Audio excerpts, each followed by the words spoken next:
FasterTime will track everything you do on your computer if you want it to. If you work on a lot of different things each day, it may be a little bit intimidating to see a list of everything you worked on at the end of the day. Let's take a look at how we can sort and filter our FasterTime work report to make it easier to work with.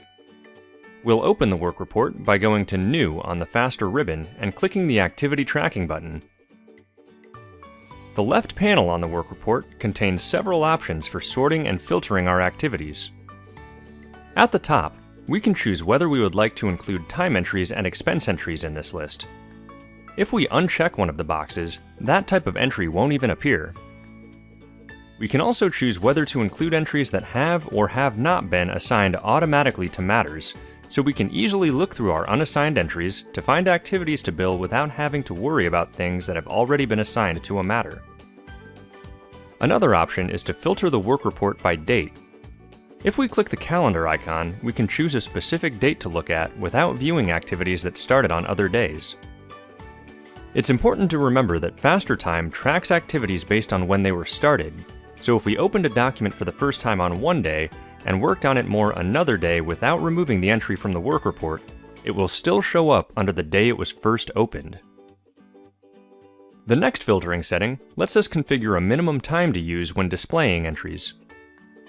If we don't want to see anything that took less than a certain amount of time, we can just select that time from the list and we'll only see activities that we may be interested in billing based on how long they took.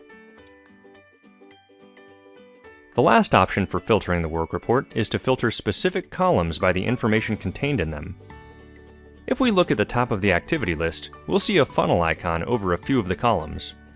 This means that we can filter this column, and clicking the funnel icon will open a menu that lets us configure exactly how we want to filter. For example, we can filter the work report by application by clicking the funnel icon over the application column and selecting one or more applications that we want to view activities for.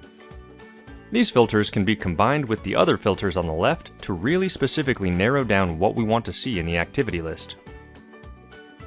Now let's look at the sorting options available on the left panel. Our first option is to view activities sorted into collapsible menus first by matter then by date, or by date and then matter. If you would prefer to see your entries organized a little bit more chronologically, then date then matter would probably be your preference. We can also select what time frame to use when organizing matters, from 1 day all the way down to 15-minute increments. Setting this time frame lower will create more collapsible menus, but it will allow us to view our activities in the order we actually worked on them, instead of all grouped into one collapsible menu for the whole day. Now that our work report is sorted and filtered, we should have no problem finding the activities we actually want to bill in Clio.